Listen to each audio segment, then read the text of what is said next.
Olá, tudo bem? Aqui é a Vanessa Gaspari, terapeuta ocupacional da Estúdio, e mais um episódio do nosso podcast. E hoje a gente está com uma prata da casa, né? A gente está com a Gia aqui, a nossa fonoaudióloga, uma das nossas fonoaudiólogas, e ela trabalha com a gente numa área bem especial, específica, né, com toda a experiência e a formação dela, que é no processamento auditivo central, faz os exames, as terapias, enfim. Eu vou deixar que ela se apresente, agradecer a presença dela aqui com a gente. Ela vai se apresentar e depois a gente vai explicar para vocês o que é este exame, a importância dele. Enfim, temos várias perguntinhas aqui que a gente separou para esclarecer para vocês sobre o processamento auditivo central. Oi, Gi, obrigado por ter vindo. Se apresente, fale para você, para todo mundo quem é você, sua formação e como chegou ao PAC. Tá. Então, eu sou fonoaudióloga, meu nome é Gisele Signorini Zampieri, eu sou fonoaudióloga há 20 anos, mestre em distúrbios da comunicação e ainda doutoranda em ciências da reabilitação.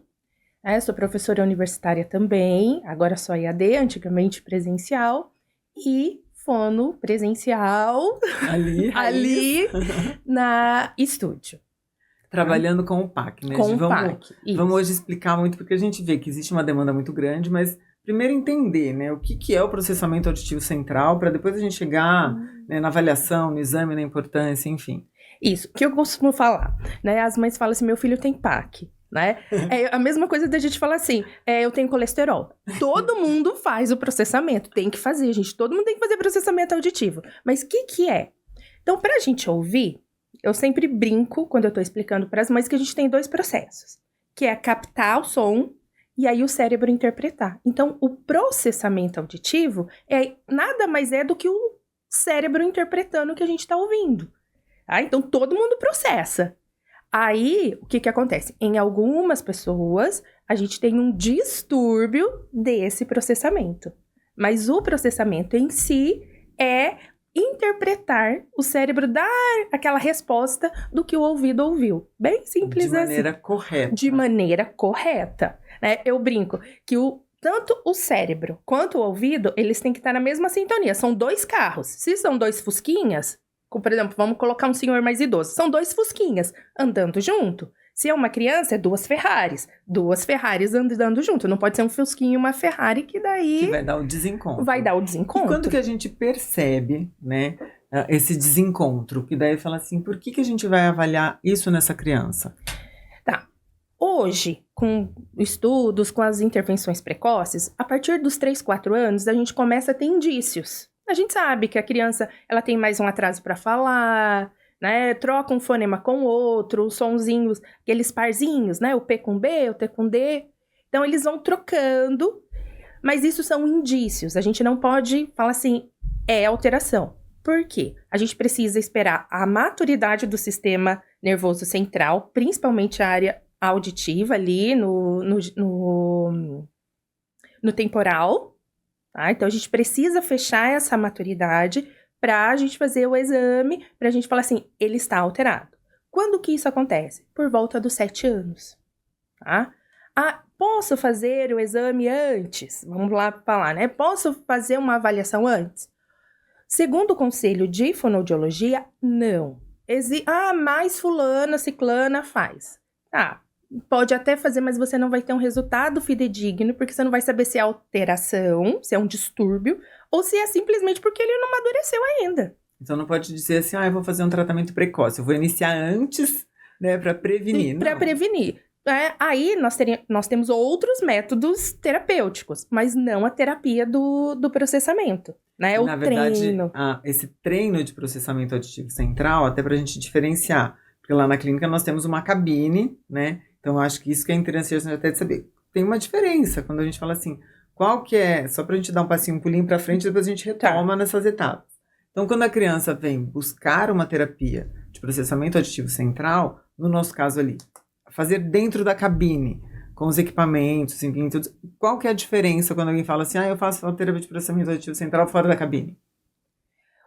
Na verdade, Por exemplo, a gente tem as crianças que vêm geralmente com alterações, outras alterações, principalmente, que daí a gente também vai falar mais pra frente, do processamento é a desatenção. Então, quando a gente coloca a criança dentro da cabine, com fone, a gente tá limitando o cérebro a não tá ouvindo os barulhos externos. Aí a gente está estimulando, tanto que a gente tem aplicativos específicos, aquelas habilidades que já estão adquiridas, mas que deveriam estar adquiridas, mas estão atrasadas.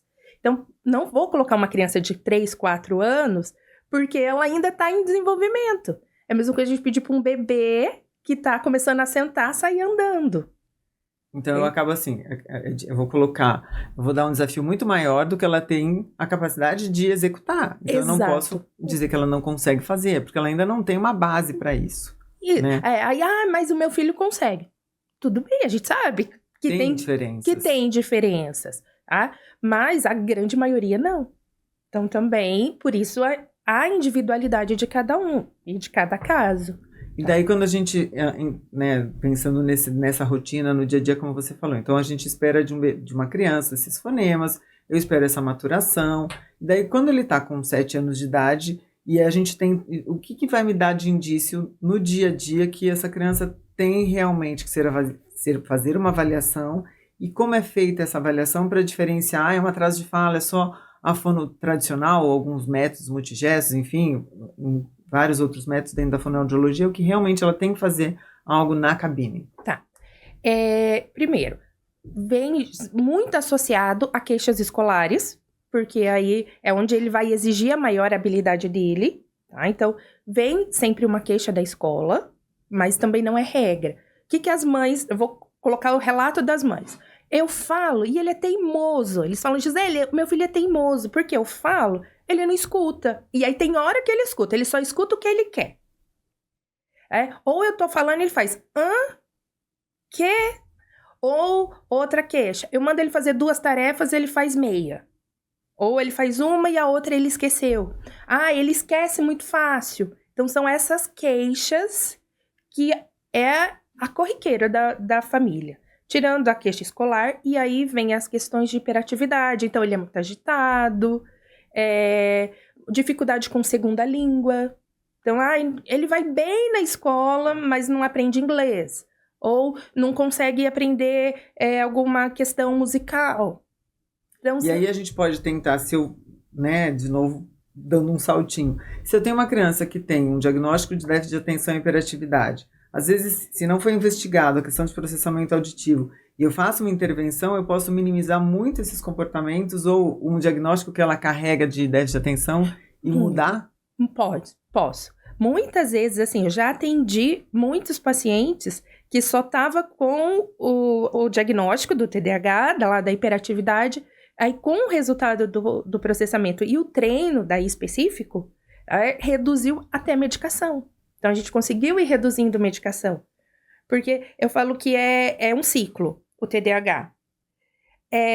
Como a criança não tem tempo, porque ela precisa se agitar, ele também não tem tempo para ouvir. Então, o TDAH altera o processamento, mas o processamento alterado também vai interferir no TDAH. Então, você tem que casar. Né, essa terapêutica. E é interessante o que você falou. Essa criança, quando ela chega para você, tem uma queixa dessa escola, dessa mãe, mas vem com encaminhamento. E nesse encaminhamento, antes disso, você faz uma avaliação que não é só uma avaliação, como a gente costuma fazer, numa anamnese, algumas perguntas. Tem uma avaliação que é feita também dentro da cabine, né? Você faz alguns testes a mais, né? Até mesmo audiometria, para poder realmente mapear esse processo. Isso. Então, assim, qual que é vamos pegar lá do começo, né? Veio uma queixa, tanto da mãe, quanto da escola, da família, de onde está essa queixa.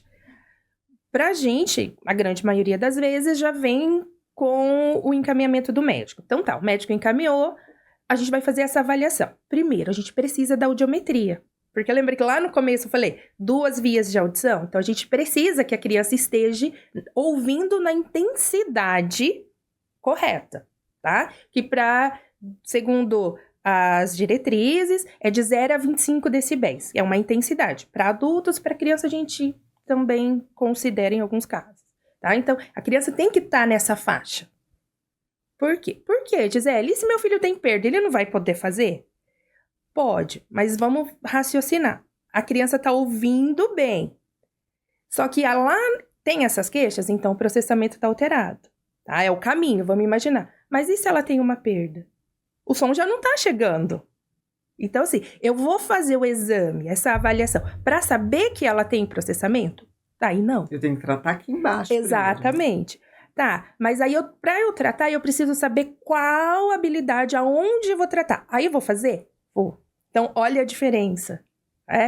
E aí, voltando. Então, como que faz essa avaliação? Primeiro, a audiometria, que a gente faz lá na clínica.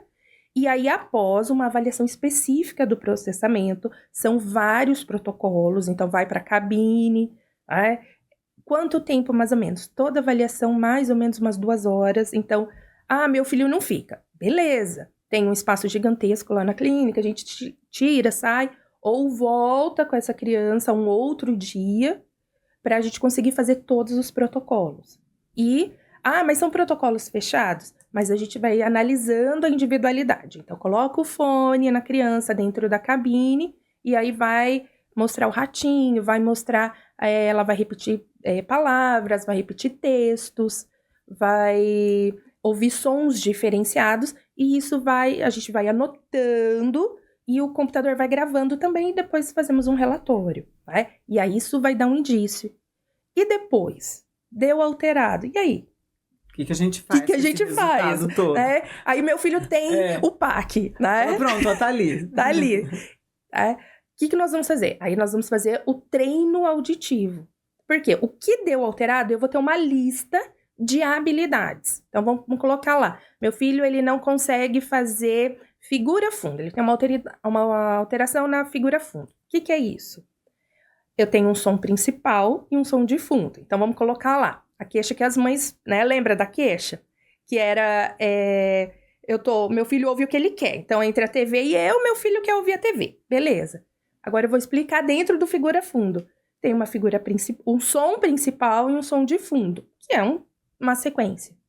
E aí, qual que é o som principal? A voz da mãe, a voz da professora. O som de fundo deveria ser a voz dos amigos e deveria ser o videogame. Só que o cérebro dele tem uma alteração ali. Então, mistura tudo. Quando mistura, o cérebro tem um mecanismo que vai pelo prazer. O que vai dar prazer? Ele ouvir a mãe e a professora ou o videogame e os amigos?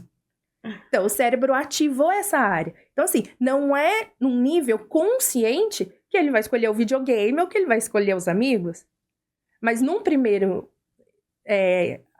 primeira ação, ele olha para os amigos, ele olha para as professoras, e aí nós vamos treinando com o fone. Então, por isso a cabine, porque eu isolo tudo, e aí eu coloco o fone, coloco os limiares dele, né, a intensidade lá, o voluminho que ele ouve, entre um som principal, para ele começar a diferenciar. Você fez um rastreio das necessidades dessa criança. Isso. E você vai especificamente em cada ponto. Então, esses treinamentos são feitos em cada ponto específico para ele. É isso. E por isso, daí, né, por exemplo, quem for na clínica, quem for nossos pacientes lá ver a sala com a cabine, tem um arsenal lá, muita gente fala, aqui é do espaço, a cabine do espaço, né? Por isso que precisa de todo aquele equipamento.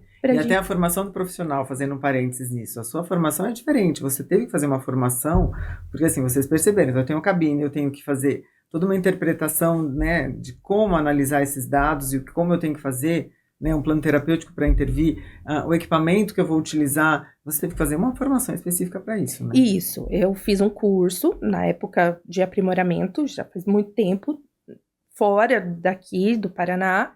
Hoje tem mais, o acesso é mais fácil, mas é um curso para processamento e hoje eu estudo, né, meu doutorado é na área de processamento, porque é a área que envolve as questões de neurociência e é a área que eu gosto de estudar. E de novo reforçando, né, que você até nas entrelinhas fica claro, mas acho que vale a pena a gente reforçar. A diferença entre um problema de processamento é diferente de um problema auditivo, né? Então, a gente tem que ter isso muito claro. Até às vezes, quando a gente fala assim, uma criança com baixa visão ou a gente com problema visual tem que colocar óculos, são coisas distintas. Eu posso ter uma baixa visão e até usar óculos, mas de novo, é questão de processamento. Então, eu tenho que entender que a criança tem um problema auditivo, ela vai até pode colocar um aparelho, enfim, e até aí, sim, depois de ter um aparelho, tá tudo adaptado, você poder também, né, se existir a necessidade, trabalhar com o PAC. Isso, porque aí, com a criança, mas daí adaptado ao aparelho, porque aí eu vou ter um limiar que ela vai conseguir, que é o dela agora, que é o dela, eu vou conseguir treinar as habilidades que daí estão todas alteradas. Então, assim, eu já sei que está toda alterada. Tá? Então, assim, para diagnóstico, uma criança, ela precisa que tenha perda de audição, que daí o nível periférico ali, que ela não está ouvindo, está corrigido. Uma pergunta que fazem sempre, Vanessa, e lá na clínica também já me pararam, até na recepção, é assim, meu filho é autista, ele tem alteração de processamento? Tem. Porque o processamento auditivo é uma questão sensorial também. Posso fazer em todos? Não. Tá? Eu já recebi encaminhamentos de médicos. Para a gente fazer, a criança precisa ser verbal, ela precisa, né, responder, ela ter resposta. E não é só o verbal, nem na comunicação alternativa, porque eu dou comandos. Então, ela precisa estar nessa questão de responder aos comandos, de ter uma interação consciente com você ali, né? Isso. E de colocar fone, então aceitar ficar num ambiente fechado, de colocar o fone. Então, não são todas as crianças que são candidatas a fazer.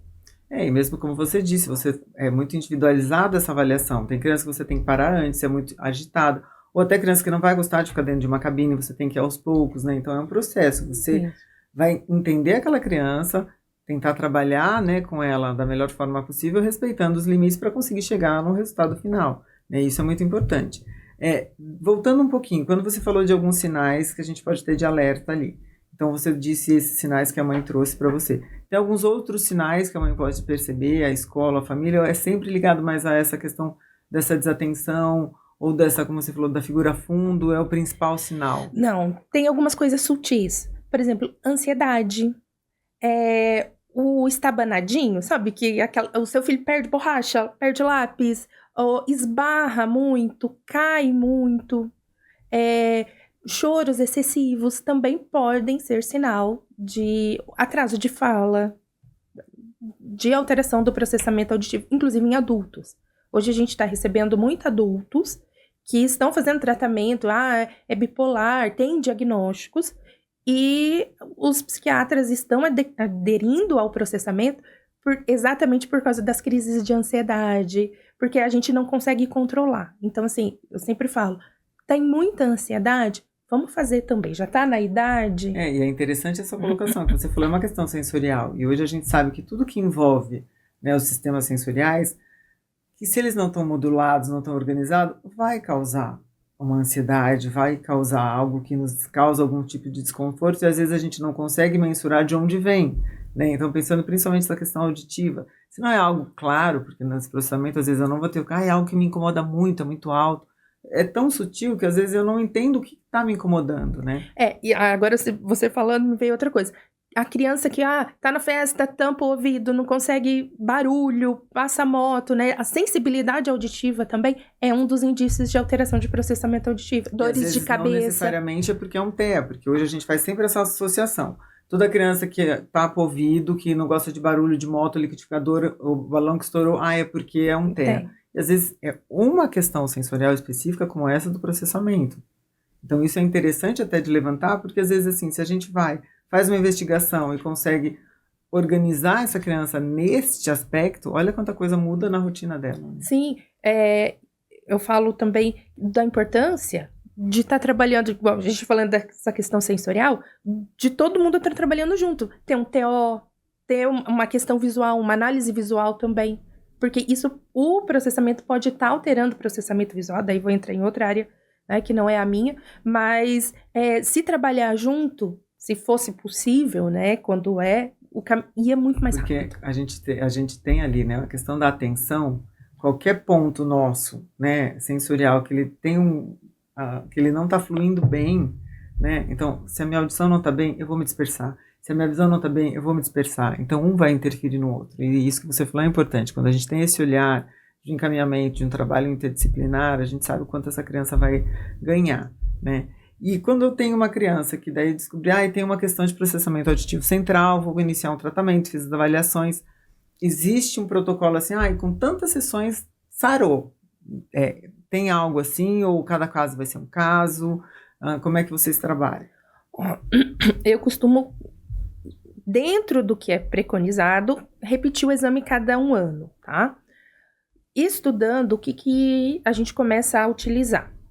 Claro que tem pacientes que você vai sentir resposta muito mais rápida, mas pelo menos 6 meses de terapia de treino auditivo, né? Isso semanal, regular, e aí a gente repete o exame. Então, assim, passou 6 meses, evoluiu? Vamos fazer o exame, de preferência no mesmo lugar que fez, né? Com o mesmo profissional, para não dar uma diferença tão grande. O exame que você está falando é audiometria?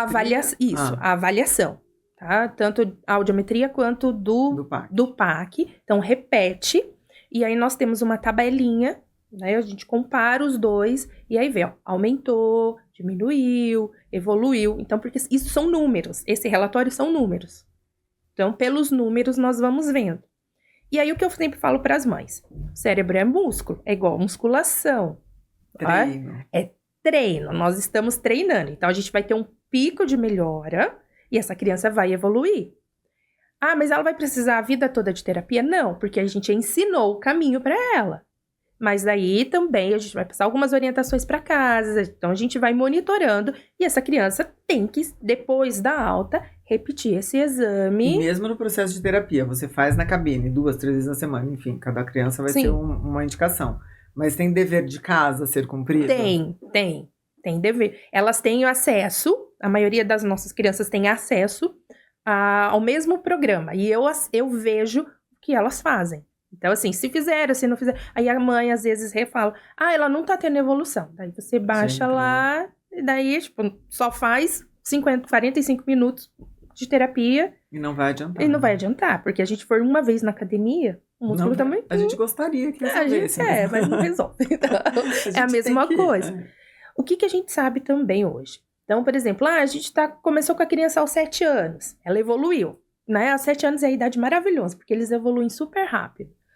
Aí evoluiu, chegou aos 15, quando a gente já atende mais tempo, eu falo, voltou tudo. Qual que é a relação? As alterações hormonais que estão acontecendo na adolescência, pode ser que dê uma queda novamente. Então, por isso que a gente precisa monitorar. Ou até mesmo assim, nós estamos em terapia há 1 ano com a menina, principalmente menina. Ela entra ali na menarca, começa a primeira menstruação, ela dá uma queda. Tem uma mudança. Tem uma mudança, porque daí tem toda uma alteração hormonal que interfere nesse processamento. Então, esses alertas, mesmo que chegue no momento que você fale assim, estou dando alta, mas é uma alta monitorada, né? Isso. No sentido assim, os pais sempre ficarem alertas, né? Quando eu já tenho um adolescente, um adulto, você vai falar, perceba os sinais, se tiver alguma queixa, né, retome. Então, isso é interessante porque quando a gente já tem crianças maiores, né, adolescentes e adultos, fica bem mais fácil de eles perceberem, né, se autoavaliarem e buscarem uma reavaliação, né? E aí eles também já sabem, né? Então eu vou ter que fazer isso, porque durante a terapia você vai ensinando os caminhos. Então eles vão se autorregulando depois. Mas os menores temos que estar em cima e muito mais de perto, monitorar isso. E agora, falando nessas faixas etárias, as crianças, a gente sabe que a gente tem, né, esses momentos que a gente vai iniciar, as queixas escolares, mas eu posso ter algum tipo de situação onde eu tive um AVC ou alguma outra situação onde um adulto ou um idoso venha precisar de fazer terapia de processamento auditivo central, ou é só nesse processo que ao longo do caminho, nesse desenvolvimento, eu vi que não, precisou de um reforço ou um pós? Tem como a gente intervir? No adulto? Sim. Nós temos vários adultos, agora, nesses casos de hiperatividade, de transtornos daí de ansiedade, bipolaridade, tá? AVC, na questão do AVC, o paciente teve um AVC, fazer a avaliação, muitas vezes ele não vai conseguir me dar um retorno, mas a gente já sabe que dependendo das áreas que ele foi lesionado, se eu fizer o treino auditivo, a gente vai ter bom resultado. Então, até e a adaptação de aparelhos auditivos em idosos não, mas assim, hoje a gente já tem pessoas Bem mais novos. Usando. Mas o treino auditivo com os aparelhos, mas e daí? Você precisa ter o que ele tem alterado. Aí eu vou reabilitando habilidade por habilidade. Então, temos, né? Você fala de habilidade, qual que é? Então, a atenção seletiva, figura fundo, fechamento auditivo, ordenação temporal, resolução temporal. São todas as habilidades que a gente vai alterando. No caso de um adulto com AVC, eu vou reabilitando todas. Então você usa um recurso para um outro objetivo. Isso. Né? Isso que é importante, interessante esse olhar técnico que te dá como um novo recurso e uma nova possibilidade de atendimento e tratamento desse paciente. E porque assim, como terapeuta, na verdade, quando você começa, você sabe o que você sabe, né? É a mesma coisa, fazendo o exame, às vezes você tá conversando com a mãe e você fala assim, é resolução temporal. Daí a mãe fala, mas você não fez o exame? Eu falei, não, vou fazer, mas eu já sei que vai acontecer isso. Por exemplo, uma outra questão que alguns psiquiatras e neuros aqui de Maringá estão pedindo, que eu acho bem interessante, altas habilidades. Não tem queixa escolar. Então, pacientes com altas habilidades, geralmente... Tá tudo bem, teoricamente, né? Mas por quê? Porque eles não conseguem A questão da resolução temporal, assim, de uma forma bem sutil, é assim, a gente se resolver no tempo, é se organizar. Então, vou organizar a minha agenda em horários. Então, se eu atendo de 50 em 50 minutos, então eu tenho que ter um espaço. A pessoa que tem alteração de resolução temporal, ela não consegue. Ela marca 3 compromissos dentro de 1 hora e ela não vai conseguir dar conta. Se a gente for para uma criança, é aquela criança que perde lápis, borracha ou o toque, que é extremamente organizada.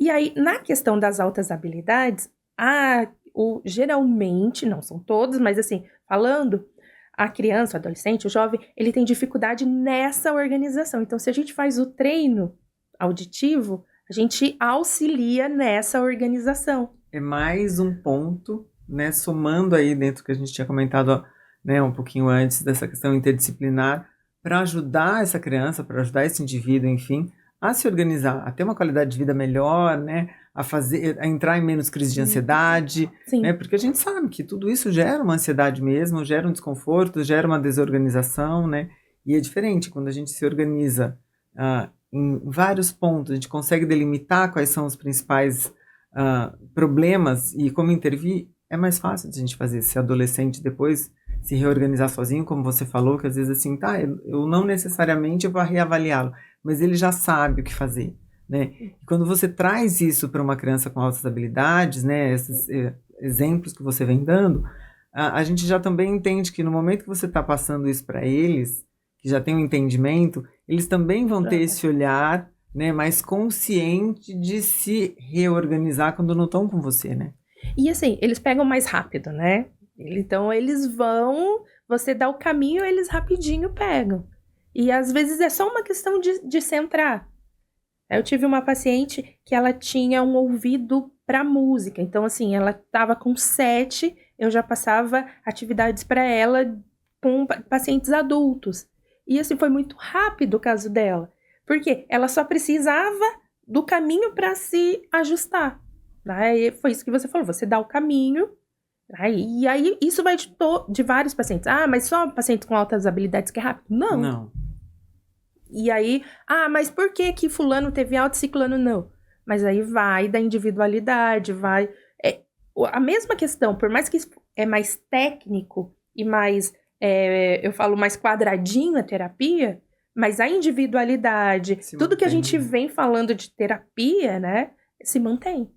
E o que eu acho que é interessante hoje nessa nossa conversa sobre processamento auditivo central, abrir um leque, né? Porque a gente vem aqui com uma ideia, a gente vai falar só da criança com problema específico de processamento auditivo central, que vai ser encaminhada, que vai fazer a terapia, enfim, aí a gente começa a ver que você está trazendo várias outras questões, né? Eu estou trazendo questões de crianças com altas habilidades, questões dentro de uma psiquiatria, de pacientes adultos, de pacientes idosos.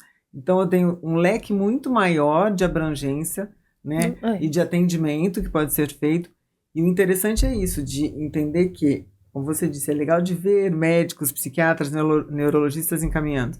É desse conhecimento, dessa união de saberes, né, de outras áreas, e vendo a importância, novamente, do trabalho interdisciplinar, né, de encaminhamento desses pacientes, da consciência do que a gente pode fazer, né, de divulgar esse tipo de situação, e não ficar só, como você disse, meu filho tem PAC, né? Isso. De entender mesmo o processo, entender o que é, né? Entender o que significa cabine, entender a importância da avaliação, e por que um paciente que eu não... eu vou fazer uma avaliação diferente do outro paciente, por que uma pessoa que teve... eu vou usar o PAC, né, o equipamento, a técnica, enfim, mas não é um problema de processamento auditivo central, é em função de uma lesão, mas é o conhecimento técnico, né? É a abrangência que você vai conseguir dar, a técnica que você vai conseguir usar. Então, eu acho que a proposta principal é isso, a gente conseguir esclarecer tudo isso, porque você mesmo, como profissional que está ali, quando as mães chegam, os pacientes, te perguntam muitas coisas que você fala assim, não, peraí, deixa eu te desenhar um pouco mais para ficar mais claro. Né? O que eu geralmente faço? Eu falo, vamos entrar, né? Vem conhecer a sala. Tem algumas mães que eu tenho que colocar dentro da cabine junto, falo, coloca o fone. Ou até mesmo na hora de agendar, de conversar, mas como que é? Aí eu mando umas fotos e falo, olha, é na cabine, vem conhecer, porque não entende. E as queixas quando a mãe te traz? Você também tenta, voltando um pouquinho falando de escola, você tem alguma relação com a escola, algum questionário que vai para a escola, nem precisa ter essa... Eu tenho um checklist básico. Quando faz, eu sempre mando, né? Aí não é personalizado assim, essa criança tem isso e isso. Uhum. É geral. Então, todas as nossas mães que estão em atendimento, elas têm esse checklist que vai para a escola. Então, tanto para fazer a avaliação, às vezes a criança vai só para fazer a avaliação. Eu levo. Aí alguns pais falam, você pode entrar em contato com a escola? Posso. Mas se a criança só veio para fazer a avaliação, eu entro em contato, explico o exame, mas eu também não dou a garantia da terapia, porque aí é outro processo. As crianças que estão em terapia, né, em treino auditivo com a gente, aí eu estou em contato direto com as escolas. Aí, algumas escolas são mais fáceis, outras mais difíceis, mas o tempo todo, conversando. E quando a gente fala nos exercícios de casa, né, as tarefas, tanto para criança quanto para adulto, existe uma diferença desses exercícios? Então você falou, a gente tem programas, tem aplicativos, enfim. Só existem exercícios que são feitos via computador, via fone, são muito semelhantes à cabine, ou existem coisas que você vai dar que é super tranquilo, não vou precisar de fone, não vou precisar de cabine. É diferente em casa? Tem uma diferença nesse processo? Tem sim. Eu gosto muito, né, de tudo que estimula o cérebro. Então, caça-palavras, palavras cruzadas, não tenho fone, não tenho computador. O que eu faço? Coloco uma música de fundo, né, na TV mesmo, YouTube, uma música, e a criança tá lá lendo um livro. Eu já tô treinando figura fundo. Ontem eu recebi uma menina que tinha um Tamiguchi, aqueles bichinhos virtuais. Fazia muitos anos que eu não vi. Diz que agora voltou a febre. É muito legal, porque eu tenho que ordenar. Então, dominó. Vamos ordenar as peças. Eu não tenho nada. Não tenho dominó, não tenho jogo, não tenho nada. Pega as cadeiras, faz a criança organizar a gaveta de roupa.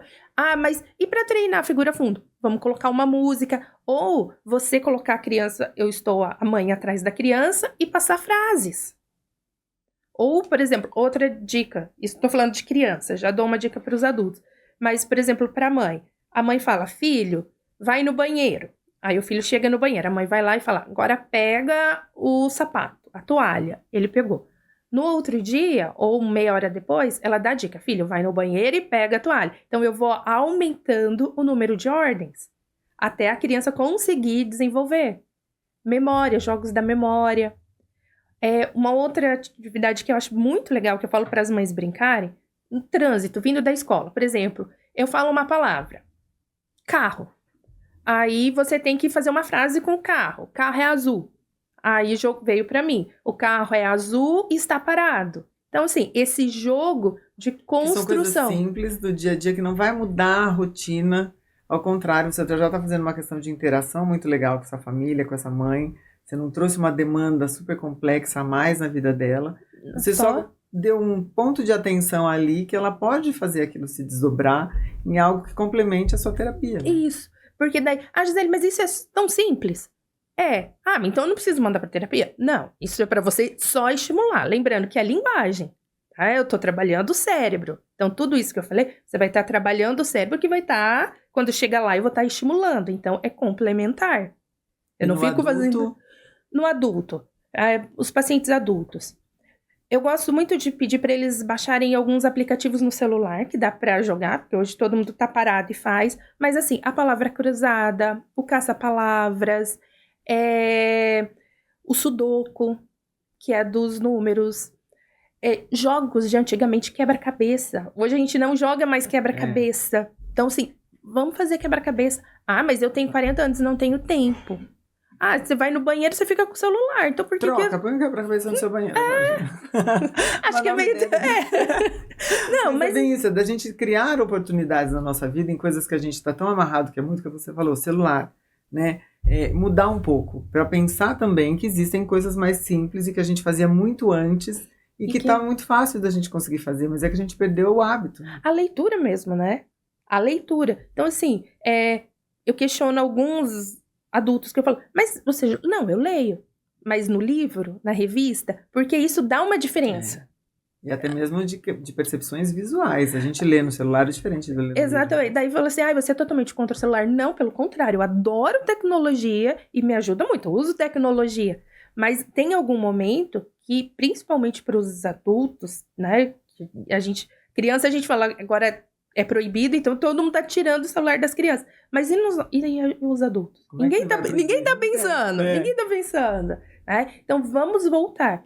E o fone. Quando a gente fala fone, aí um cuidado tremendo. Não é o fone de dentro. É aquele fone... Que é abafador. Abafador. Numa intensidade que não te incomode. E aí coloca... E que não te dê esse surdo, né? Porque hoje a gente vê o adolescente ali que você grita, você pode fazer o que quiser. E por isso que não o dentro, porque daí se tá aqui, o som não chega, né? Você ainda perde um pouquinho, não vai te prejudicar tanto. Meia hora, 40 minutos, ou 15 minutos, se você conseguir, de uma música mais calma. E aí, lendo com essa música. Essa atividade de você ter um som de fundo e você fazer uma atividade principal é fantástico, é fenomenal.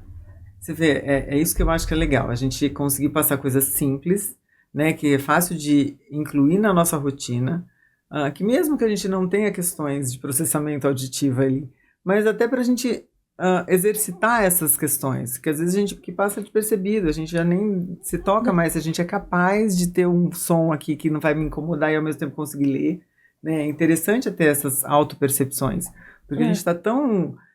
envolvido numa rotina tão acelerada de coisas, né, que a gente acaba também só olhando para o outro quando tem uma avaliação, um diagnóstico, enfim, mas a gente também acaba não tendo esse detalhe. Eu acho que isso aqui é um alerta importante também pra gente. Né? Porque, a gente chega em casa, a gente quer silêncio, a gente não quer, né, claro que você não vai colocar uma música pesada, um rock pesado ali.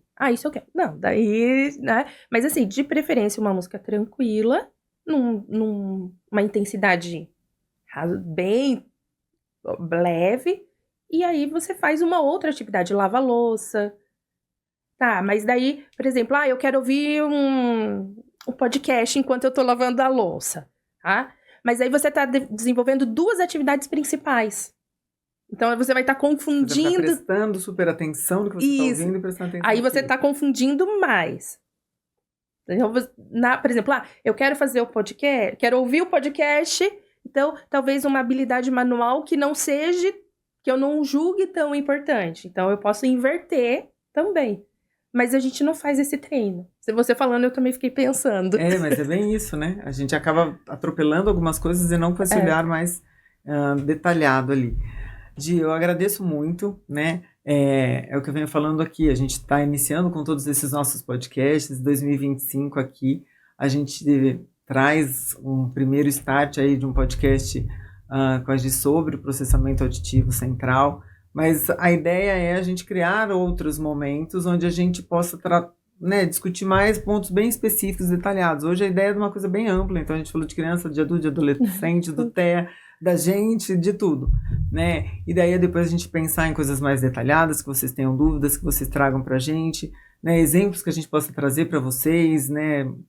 Um pouco mais específico, tirar algumas dúvidas, mas já ajudou a esclarecer muito. Acho que a gente ficar alerta a esses pontos, né? Tudo que é o melhor para os nossos filhos, para as nossas crianças, melhorar o desempenho escolar, melhorar, minimizar aflições, angústias e dores de qualquer um é o que a gente quer, e buscar essas informações, né? Não necessariamente a gente está falando assim, é o processamento ativo central que é o problema, eu preciso fazer uma avaliação. Mas, quem sabe, eu já fiz várias outras e não é aquilo, e essa aqui está faltando. Pode ser que seja essa que a gente precise e vai resolver vários detalhes ali, né?